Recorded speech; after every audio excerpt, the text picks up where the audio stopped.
it was then went down to Warner Brothers and, Warner Brothers, I think, for The Searchers, and MGM, I think North by Northwest, I may be wrong, North by Northwest, but a lot of Hitchcock things.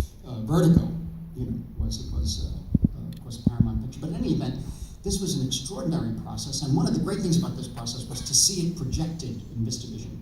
I guess maybe IMAX has a quality like that now, but to walk into a theater on 48th Street or whatever at that time and see this image on the wall, basically, it was like the side of a building. It was extraordinary. It was not just wide, but it was also extremely high. And so Vistavision was a very special process. The film you're going to see was the last film shot in Vistavision. This was the end. It was 1961. Very sad, but the different gauges just worked out. It was much simpler, cheaper, faster to slip from CinemaScope 255 to 235 to 28. I'm sorry, to 235. 255 worked the first CinemaScope real wide, and then 235 because it couldn't project in all the theaters, and then from scope to Panavision, which made it even simpler. And now it doesn't matter because everything's reduced to the 16 by 9 high-def screen. Yeah, it makes sense. Everything that we had tried to do, but I don't get into it now, the picture's long, I gotta get going. Everything we tried to do to make sure that widescreen films are shown the right way, now the widescreen films of the 50s are being remastered by Fox and by many others. Beautiful looking, filling an entire 16 by 9 screen. That was not the original film. In any way, it's different from Panning and Scanning, by the way.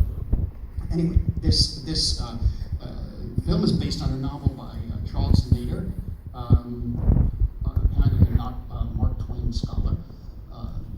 Really, it's a familiar story. It's based on the story of Billy the Kid. Frank P. Rosenberg bought the project, the book, and interestingly enough, hired Sam Peckinpah to write the screenplay. And once they felt they had a good script, they gave it to Brando, who wanted to do the picture. He accepted it, and he worked with Peckinpah on the script. And they brought in Stanley Kubrick to direct. Kubrick I think he had just come off Spartacus. He was about coming on. He was sort of mentored by Kirk Douglas and Patsy Flory and Spartacus. Spartacus, ultimately, for Kubrick, wasn't the best experience. Brando wound up bringing in Guy Trosper to work on the script. And after pre-production, I think really close to the beginning of shooting, that's when Kubrick realized he wasn't going to stay on the picture, and he left. He went to England and never came back. At that point, he couldn't tell Brando anything, I would think. He's going to direct himself, and he really should. It's not a matter of shooting a one-act play, let's say, or even a three-act play in a small room. This is visually stunning, what he did. This is the only film directed by Marlon Brando. The world, cineasts and the entire theater culture, cinema culture around the world, Hollywood, all waiting for Marlon Brando to direct a film. I remember even in Film Comment at one point, they suggested that Brando direct the Book of Job. That's what Film Comment is. I mean, film culture. Thomas Meekins' group. That's why it was so great. Joe Brando, what would he do? Wow. It'd be great, But he did this, a Western, right? And the stories began. He waited hours and hours for, shockingly, I say that sarcastically, for the right waves to come in Monterey. So the horses would go by when they're on their horses. It'd be a bit, yes, that's what you do. You wait for the waves. Or if you don't want to wait, you get there at the time the waves are there and you're all ready to go, but that wasn't the way it was working. The equipment was enormous. It was kind of a cross between the old style of production and the new styles that were going to come in the 60s. And it also has a kind of, the essence of it is of the old Hollywood in a way. Charles Lang photographing, Hugo Friedhofer music. Even the images of Brando at the end waving goodbye, I was on the horse. It has a mythology to it in a way that cries back very much to pretty much the end of the Westerns until Peckinpah really finished it off in the mid to late 60s. The romance of this is quite unique. There are shots in it that are extraordinary. When I was lucky enough to see it in Vistavision at the Capitol Theater, and I actually took a 35mm camera and took some frames off the screen, which we try to use later to get the aspect ratio right. Because how this came about was that for years really couldn't see the film. I had bought a couple of IB prints, 35mm prints some years ago, which, by the way, one of them was used for color restoration of this picture. The thing about it was that Steve Spielberg called me. He said, "Marty, did you see this new DVD of One-Eyed Jack?" I said, "There was this new one out?" I said, "Because there's been some very bad copies, because this is the worst." And it was German subtitles. The image was absolutely appalling. And he said, "You've got to do something. Why can't this thing be restored?" So I called up Paramount, Margaret Bodie and Paramount no longer owned the rights. When something falls into public domain, I don't quite understand that, but it was out there, like The Third Man had fallen into public domain. Anybody could see a copy of it. It was terrible until it was finally restored. But in any event, we were able to get from Paramount the permission. First of all, we had to find out where the negative was, and I believe, or who owned the rights. Turns out Universal owns the rights. I don't know how that happened, but that's what that is. It could be a production company or whatever. Then we had to get the permission, I believe, from Paramount. Apparently, I may be wrong on this, but apparently had the original Vistavision negatives. And they were able to do that, and we worked for about a year on this, back and forth. Ultimately, we worked, ultimately, the Vistavision negative A&B rolls were 35mm separation masters, scanned at 6K. There was color fading, primarily in the yellow layer, which is the blue sensitive layer, and that had to be replaced completely. Again, 3 dye transfer prints, 3 IB prints were used as a color reference. One of them was mine. And in some cases, dupe sections had to be completely redone in YCMs and cut back into the negative. The audio was processed. It had been, I think, in Prospector Sound, and it was done by NBC Universal Studio Post. NBC Universal, and the Post did the additional post work was performed by Prasad Group and MTI Film. The thing about One-Eyed Jacks, at that time, let alone waiting the stories of waiting for the waves, people were talking about endless hours of shooting.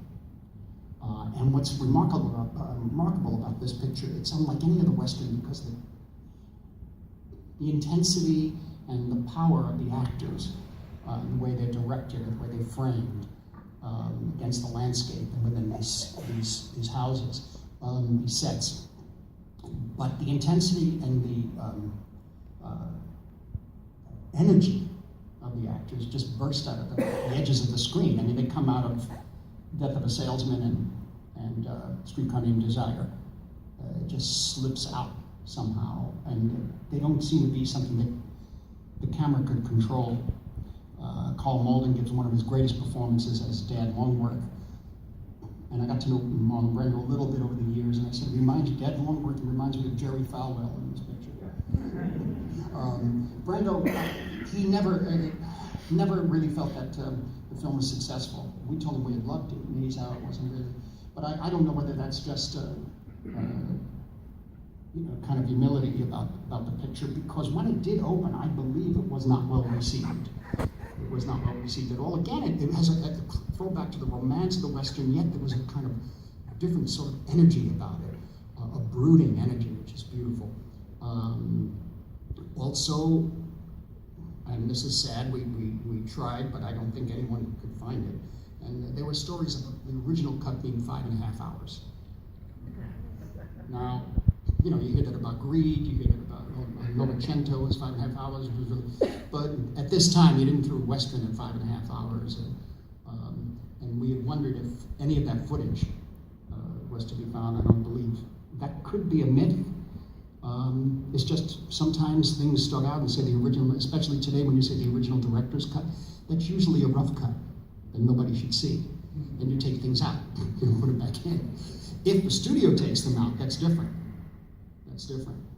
You know, like when Peckinpah got to do his Billy the Kid, Pat Garrett and Billy the Kid, masterpiece, luckily the editors, Roger Spottiswoode and I forget the other guy's name, they saved the sections of the long cut. I happened to see that long cut that day at MGM with Jay Cox. And the studio was threatening to pull the picture apart, which they did. They released a 90-minute version, and the film was thrown away. But luckily, the editors had kept the outtakes, or not the outtakes, but the sequences that were dropped, and that's what you have now, most of it anyway. But at that time, that wasn't done. In any event, I'm really pleased that this has finally been done. It got to the point where Spielberg would be looking at something in LA, he'd call me, we'd put it on an iPhone or iPad or something, and he'd say, what about this shot? No, is it too much red? And that's we went back and forth, and the biggest problems were, what was the actual aspect ratio? Because with Vistavision, once they reduced, well, an actual Vistavision print, the thing about it was that you could project Vistavision in almost any aspect ratio, even widescreen, in a sense, 235 or 255. They had enough in the frame. When it was reduced to 35 millimeter, which is where most everybody saw pictures because there was no Vistavision projection in the local theaters, in the chain theaters, the Loews and Warner theaters and that sort of thing. It was always shown, I thought, 166, but it was proven that this one was 185 through a series of painstaking experiments. So you're seeing it at the best aspect ratio, the best we could do with the color. And I want to thank everybody involved with it. It's a very special film. Many of its scenes and lines of dialogue from Brando and Ben Johnson and Timothy Carey have been moments that Steve and I were on the phone and were watching the beginning of the picture on an iPad because he was projecting it in the theater in LA, and we were talking about certain aspects of the grain and the color, and then he said, watch this, watch. I said, oh my God, that's that shot. Look, the door opens now, Mexicans come in, and oh man. So we just started admiring the film. Remember the other shot? Oh wow, how did we do this? Oh, one of the great opening shots too, to Banana Peel. Anyway, just a quick question. I do hope you enjoy. Quick question. Oh no.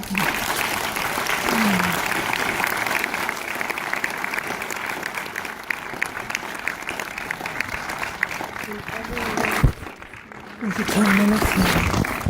Is it 10 minutes? You know, it's one wheel, 10 minutes.